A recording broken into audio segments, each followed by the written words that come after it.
നമസ്കാരം, ഞാൻ സിജു. എല്ലാവർക്കും മേനേറ്റേഴ്സിന്റെ പുതിയൊരു വീഡിയോയിലേക്ക് സ്വാഗതം. ഇപ്പോൾ നിങ്ങൾ UK-യിലുള്ളവരാണെങ്കിലും UK-യിലേക്ക് വരാൻ ആഗ്രഹിക്കുന്നവരാണെങ്കിലും നിർബന്ധമായിട്ട് അറിഞ്ഞിരിക്കേണ്ട ഒരു കാര്യമാണ് ഇന്നത്തെ വീഡിയോയിലൂടെ ഞാൻ പങ്കുവെക്കാൻ ആഗ്രഹിക്കുന്നത്.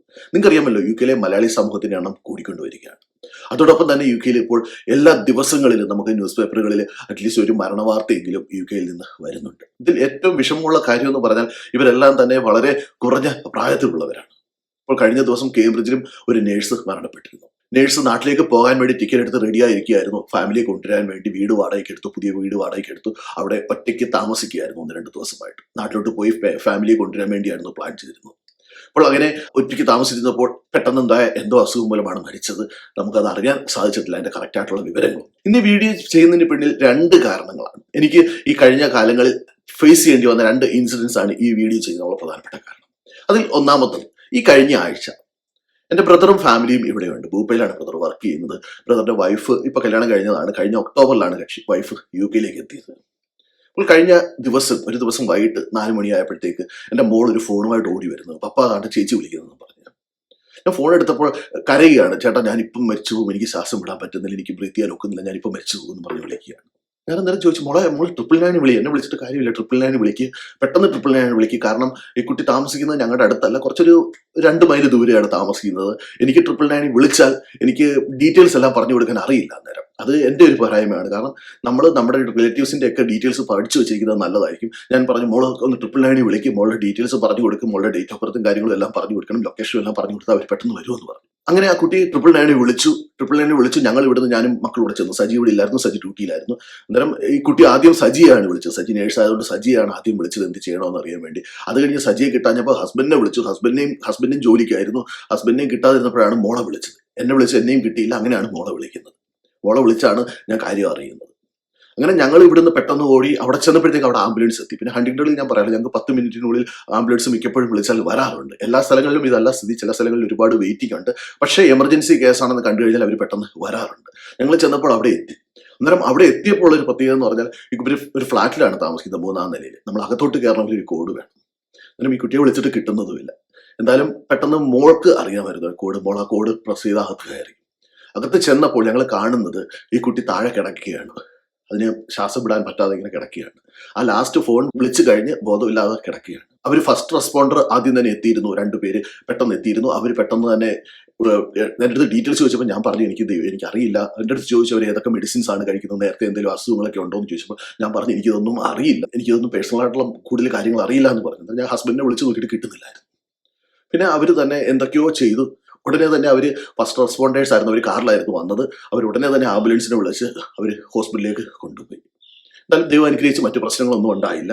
ഇപ്പോൾ കക്ഷി സുഖമായിട്ടിരിക്കുമല്ല, ഇപ്പോൾ ഒരാഴ്ചത്തേക്ക് അവരുടെ ട്രീറ്റ്മെന്റിലാണ്. അവരെല്ലാ ടെസ്റ്റുകളും നടത്തിയിട്ടുണ്ട് ആ ദിവസങ്ങളിൽ. രണ്ടാമത്തെ ഒരു ഇൻസിഡന്റ് എന്ന് പറഞ്ഞാൽ കഴിഞ്ഞ വർഷമാണ് സംഭവിച്ചത്. ഒരു തമിഴ് ഫാമിലി, ഞങ്ങളുടെ വീടിന്റെ 5 വീടിന്റെ അപ്പുറമാണ് താമസിക്കുന്നത്. രാത്രി 1 മണിയായപ്പോഴത്തെ അല്ലാതെ പ്രായമുള്ള ഒരു കുട്ടിയാണ് ആ വീട്ടിലുള്ളത്. ആ കുട്ടി ഞങ്ങളുടെ വീടിന്റെ ഡോറ് വന്ന് തട്ടുകയാണ്. എന്നാൽ ദൈവം അനുഗ്രഹിച്ച് അന്നത്തെ ദിവസം ഞങ്ങൾ TV കണ്ടുകൊണ്ടിരിക്കുകയായിരുന്നു 1 മണിക്ക് രാത്രി.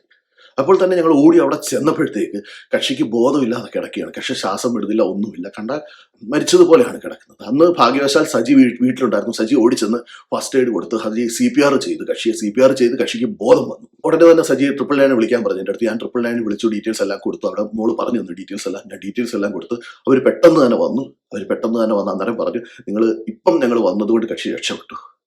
പക്ഷേ കക്ഷിക്ക് മറ്റ് ചില പ്രശ്നങ്ങളുണ്ടായിരുന്നു. ഒരു 5-6 മാസം ഹോസ്പിറ്റലിൽ കിടന്ന് കക്ഷി മരണപ്പെട്ടു. 40 വയസ്സ് മാത്രമേ പ്രായമുള്ളായിരുന്നു.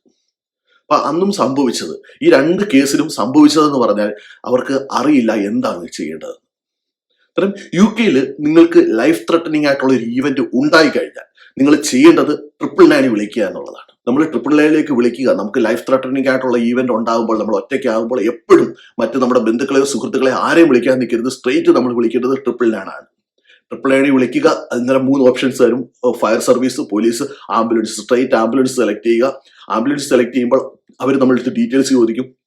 നമ്മുടെ കറക്റ്റ് ആയിട്ടുള്ള ഡീറ്റെയിൽസ്, നമ്മുടെ കറക്റ്റ് ആയിട്ടുള്ള അഡ്രസ്സും ഡീറ്റെയിൽസും എല്ലാം കൊടുക്കുക. ഇപ്പോൾ ഫ്ലാറ്റിലേക്കാണെങ്കിൽ നമ്മുടെ കറക്റ്റ് റൂം നമ്പറും എല്ലാം കറക്റ്റായിട്ട് അവർക്ക് പറഞ്ഞു കൊടുക്കുക. അവർക്ക് പറഞ്ഞു കൊടുത്തു കഴിഞ്ഞാൽ അവർ പെട്ടെന്ന് തന്നെ നമ്മുടെ അവസ്ഥ അവർക്ക് മനസ്സിലായിട്ട് അവർ ബ്രീത്തിങ് ട്രബിൾ ഒക്കെ ആണെങ്കിൽ അവർ പെട്ടെന്ന് തന്നെ അന്നേരം നിങ്ങൾ UK-യിലുള്ളവർ നിർബന്ധമായിട്ട് അറിഞ്ഞിരിക്കേണ്ട ഒരു കാര്യമാണ്. നമുക്ക് ലൈഫ് ത്രെട്ടനിങ് ആയിട്ടുള്ള എന്ത് ഇവന്റ് ഉണ്ടായാലും, ചെസ്റ്റ് പെയിൻ ഉണ്ടായാലും, നമുക്ക് ബ്രീത്ത് ചെയ്യാൻ ഒക്കുന്നില്ലെങ്കിൽ, നമുക്ക് ഫിറ്റ് വന്നാലോ, നമുക്ക് മറ്റ് എന്തായാലും നമുക്ക് ലൈഫ് ത്രെട്ടനിങ് ആണ് തോന്നിക്കഴിഞ്ഞാൽ, ആക്സിഡന്റ് ഉണ്ടായാൽ പോലും ആക്സിഡന്റ് പറ്റി നമുക്ക് കാറിൽ ഇറങ്ങാൻ ഒക്കുന്നില്ലെങ്കിൽ നമ്മൾ ആദ്യം ചെയ്യേണ്ടത് 999 വിളിക്കുക എന്നുള്ളത് തന്നെയാണ്. അതല്ല നമുക്ക് ഡ്രൈവ് ചെയ്യാൻ ഒക്കുന്നുണ്ട്, പക്ഷേ നമുക്ക് എന്തെങ്കിലും മറ്റു പ്രശ്നങ്ങൾ ഉണ്ടായാൽ നമുക്ക് എവിടെയാണ് നമ്മുടെ വണ്ടി പാർക്ക് ചെയ്യാൻ ഒക്കുന്നത് അവിടെ പാർക്ക് ചെയ്തിട്ട് 999 വിളിക്കുക. വിളിച്ചിട്ട് നമ്മൾ നമ്മുടെ കാര്യം പറയുക. അവർ എത്രയും പെട്ടെന്ന് തന്നെ നമ്മളുടെ അവസ്ഥ അനുസരിച്ച് അവർ വരാനുള്ള ശ്രമം. അതിൻ്റെ ഒരു ലിസ്റ്റ് NHSന്റെ വെബ്സൈറ്റിൽ പ്രസിദ്ധീകരിച്ചിട്ടുണ്ട്. ഏതൊക്കെ സന്ദർഭങ്ങളിലാണ് നമ്മൾ വിളിക്കേണ്ടത് 999, അതല്ല 111 വിളിക്കേണ്ടത് ഏതൊക്കെ അവസരങ്ങളാണെന്നുള്ള രീതിയിൽ വിശദമായ ഒരു നോട്ട്സ് അവരുടെ വെബ്സൈറ്റിൽ തന്നിട്ടുണ്ട്. അന്നേരം നിങ്ങൾ UK-യിലുള്ളവരാണെങ്കിൽ നിങ്ങൾ അറിഞ്ഞിരിക്കേണ്ട കാര്യമാണ്. നിങ്ങൾ UK-യിൽ എത്തിക്കഴിഞ്ഞാൽ നിങ്ങൾ ആദ്യം ചെയ്യേണ്ടത് നിങ്ങൾ GPയിൽ രജിസ്റ്റർ ചെയ്യുക. നിങ്ങൾ GPയിൽ രജിസ്റ്റർ ചെയ്യേണ്ടത് വളരെ ഇമ്പോർട്ടൻ്റ് ആയിട്ടുള്ള ഒരു കാര്യമാണ്. GPയിൽ രജിസ്ട്രേഷൻ ഉണ്ടെങ്കിലാണ് നമുക്ക് നമ്മുടെ ഡീറ്റെയിൽസ് അവർക്ക് പെട്ടെന്ന് എടുക്കാൻ സാധിക്കുകയുള്ളൂ. GPയിൽ രജിസ്റ്റർ ചെയ്യുക. രജിസ്റ്റർ ചെയ്ത ശേഷം നമുക്ക് എന്ത് ഈവൻ്റ് ഉണ്ടായാലും, നമുക്ക് എന്ത് ലൈഫ് ത്രെട്ടനിങ് ആയിട്ടുള്ള ഈവൻ്റ് ഉണ്ടായാലും നമ്മൾ 999 വിളിക്കാൻ ശ്രമിക്കുക. കാരണം നിങ്ങൾക്കറിയാമല്ലോ, നമുക്ക് UK-യിലെ ലൈഫ് നമുക്കറിയാമല്ലോ, ഹസ്ബൻഡും വൈഫും എല്ലാം മാറിയും തിരിഞ്ഞും ഡ്യൂട്ടിക്ക് പോകും നമ്മുടെ ഫാമിലി ലൈഫ് സെറ്റിലാക്കാൻ വേണ്ടി. അപ്പോൾ പലപ്പോഴും ഒന്നുകിൽ ഹസ്ബൻഡ് മാത്രമേ വീട്ടിൽ കാണുകയുള്ളൂ, അല്ലെങ്കിൽ വൈഫ് മാത്രമേ കാണുകയുള്ളൂ. കാരണം നിങ്ങളിപ്പോൾ ഒരു ഫാമിലി ആയിട്ട് അല്ലെങ്കിൽ 2-3 ഫാമിലി ഒരുമിച്ചാണ് താമസിക്കുന്നതെങ്കിൽ കഴിയുമെങ്കിൽ നിങ്ങൾ ഡേറ്റ് ഓഫ് ബർത്തും നിങ്ങളുടെ കാര്യങ്ങളും മറ്റുള്ളവർക്ക് ഷെയർ ചെയ്ത് കൊടുത്തിരിക്കുക. കാരണം എന്തെങ്കിലും ആവശ്യം വന്ന് നമ്മുടെ സുഹൃത്തുക്കൾക്ക് നമുക്ക് വേണ്ടി 999 വിളിക്കേണ്ടി വന്നാൽ അവർ ഈ ഡീറ്റെയിൽസ് എല്ലാം അവർക്ക് പറഞ്ഞു കൊടുക്കാൻ സാധിക്കും. അതുപോലെ തന്നെ എപ്പോഴും നമുക്കറിയാമല്ലോ, നമ്മൾ ചിലപ്പം കുട്ടികളും ഹസ്ബൻഡും മാത്രമേ വീട്ടിൽ കാണുകയുള്ളൂ. അങ്ങനെയുള്ള സന്ദർഭങ്ങളിലൊക്കെ എന്തെങ്കിലും പ്രശ്നങ്ങൾ വന്നു കഴിഞ്ഞാൽ നമ്മൾ വൈഫിനെ വിളിക്കുന്നതിനെ കാട്ടി അല്ലെങ്കിൽ ഹസ്ബൻഡിനെ വിളിക്കാൻ നിൽക്കുന്നതിനെ കാട്ടി എത്രയും പെട്ടെന്ന് നമ്മൾ 999 വിളിക്കാനുള്ള ശ്രമമാണ് നടത്തേണ്ടത്. അന്നേരം ഈ ഒരു കാര്യം നിങ്ങൾ ഒരിക്കലും മറക്കരുത്. 999 നമുക്ക് സർവീസ് തരാൻ വേണ്ടി ഗവൺമെന്റ് ഉണ്ടാക്കിയതാണ്. ചില സ്ഥലങ്ങളിൽ അതിന് കുറച്ച് താമസമുണ്ട്, പക്ഷേ ലൈഫ് ത്രെട്ടനിങ് ആയിട്ടുള്ള ഒരു ഈവന്റ് ആണെങ്കിൽ അവർ പെട്ടെന്ന് തന്നെ വന്നിരിക്കും. അന്നേരം നിർബന്ധമായിട്ട് നിങ്ങൾ ഓർത്തിരിക്കേണ്ട ഒരു കാര്യമാണ് 999 വിളിക്കുക എന്നുള്ളത് നമുക്ക് ആവശ്യമുള്ളപ്പോൾ. അതുപോലെ തന്നെ GPയിൽ രജിസ്ട്രേഷൻ ചെയ്യുന്ന കാര്യവും ഒരു കാരണവശാലും നിങ്ങൾ മറക്കരുത്. നമ്മുടെ UK-യിലെ ലൈഫ് സ്റ്റൈല്, കാരണം നമ്മളുടെ ജോലിയും സമയമൊക്കെ അനുസരിച്ച് നമുക്ക് കറക്റ്റ് സമയത്ത് ഫുഡ് കഴിക്കുന്നില്ല, നമുക്ക് എക്സർസൈസ് ഇല്ല, ഇവിടുത്തെ കാലാവസ്ഥ ഡിഫറൻസ്, ഇതെല്ലാം നമ്മളുടെ ജീവിത രീതിയിൽ ഒരുപാട് മാറ്റങ്ങളാണ് വരുത്തുന്നത്. അതുകൊണ്ട് തന്നെ നമുക്ക് പല അസുഖങ്ങളാണ് UK-യിലേക്ക് വരുമ്പോൾ ഉണ്ടാകുന്നത്. അന്നേരം അത് നമ്മൾ എപ്പോഴും നമ്മൾ മനസ്സിൽ കരുതി വെച്ചിരിക്കണം. നമ്മളെപ്പോഴും നമുക്ക് ചെയ്യേണ്ട കാര്യങ്ങൾ നമ്മൾ ചെയ്തിരിക്കുക. നമ്മൾ GPയിൽ രജിസ്റ്റർ ചെയ്യേണ്ടത് ഒരു കാരണവശാലും നിങ്ങൾ മറക്കരുത്. നമുക്കൊരു ഡീറ്റെയിൽഡ് ആയിട്ട് അവരുടെ വെബ്സൈറ്റിൽ പറഞ്ഞിട്ടുണ്ട് ഏതൊക്കെ പ്രശ്നം വരുമ്പോഴാണ് നമ്മൾ 999 വിളിക്കേണ്ടത്. നമുക്ക് ഹാർട്ട് അറ്റാക്കിൻ്റെ എന്തെങ്കിലും സൈൻ ഉണ്ടെങ്കിൽ അല്ലെങ്കിൽ സ്ട്രോക്കിൻ്റെ എന്തെങ്കിലും സൈൻ ഉണ്ടെങ്കിൽ ഉടനെ തന്നെ നമ്മൾ 999 വിളിക്കേണ്ടതാണ്. അന്നേരം അതിൻ്റെ ഡീറ്റെയിൽസ് അവിടെ കൊടുത്തിട്ടുണ്ട്. പിന്നെ സഡൻ കൺഫ്യൂഷൻ ഉണ്ടാവുകയാണെങ്കിൽ അല്ലെങ്കിൽ ഏതെങ്കിലും സൂയിസൈഡ് അറ്റംപ്റ്റ് വരികയാണെങ്കിൽ വരെ നമുക്ക് 999 വിളിക്കാവുന്നതാണ്. പിന്നെ ബ്രീത്തിങ് ട്രബിൾ വന്നു കഴിഞ്ഞാൽ നിങ്ങൾ ഒന്നിനും വെയിറ്റ് ചെയ്യരുത്, സ്ട്രെയിറ്റ് തന്നെ 999 വിളിക്കേണ്ടതാണ്. ചോക്കിങ് ഉണ്ടായാലോ അല്ലെങ്കിൽ ഹെവി ബ്ലീഡിങ് ഉണ്ടായാലോ അല്ലെങ്കിൽ നമുക്ക് ഈ ഇഞ്ചുറീസ്, ഭയങ്കരമായിട്ടുള്ള ഇഞ്ചുറീസ് എന്തെങ്കിലുമൊക്കെ ഉണ്ടായിക്കഴിഞ്ഞാലൊക്കെ നമ്മൾ സ്ട്രെയിറ്റ് 999 വിളിക്കേണ്ടതാണ്. പിന്നെ UK-യിലുള്ള നമ്മൾ പ്രത്യേകിച്ച് ഒരു ഫസ്റ്റ് എയ്ഡൊക്കെ കുറച്ച് പഠിച്ചു വെച്ചിരിക്കുന്നത് നല്ലതായിരിക്കും. CPR കൊടുക്കുന്നതും ഇതൊക്കെ നമ്മുടെ എംപ്ലോയർ നമുക്ക് ട്രെയിനിങ് തരുന്നുണ്ട് മിക്ക സ്ഥലങ്ങളിലും ഫസ്റ്റ് എയ്ഡിനുള്ളത്. അന്നേരം അതിനുള്ള ഒരു അവസരം കിട്ടുകയാണെങ്കിൽ അതൊക്കെ ചെയ്യാനുള്ള ശ്രമം നടത്തുക. എന്നിട്ട് നമുക്ക് പെട്ടെന്നുള്ള ഇങ്ങനെയുള്ള അവസരങ്ങൾ നമുക്കത് ഉപയോഗപ്പെടുത്താൻ സാധിക്കുന്നതാണ്. അപ്പോൾ നിങ്ങൾക്ക് ഈ വീഡിയോ പ്രയോജനപ്പെടുത്തി ഞാൻ പ്രതീക്ഷിക്കുന്നു. നിങ്ങൾക്ക് ഈ വീഡിയോ ഇഷ്ടപ്പെട്ടെങ്കിൽ നിങ്ങളുടെ ഫ്രണ്ട്സിന് ഷെയർ ചെയ്യുക. അതോടൊപ്പം തന്നെ നിങ്ങളുടെ അഭിപ്രായങ്ങളും നിർദ്ദേശങ്ങളും കമൻറ്റ് ചെയ്യുക. അപ്പോൾ മറ്റു വീഡിയോ കാണുന്നവരെ എല്ലാവർക്കും നന്ദി, നമസ്കാരം.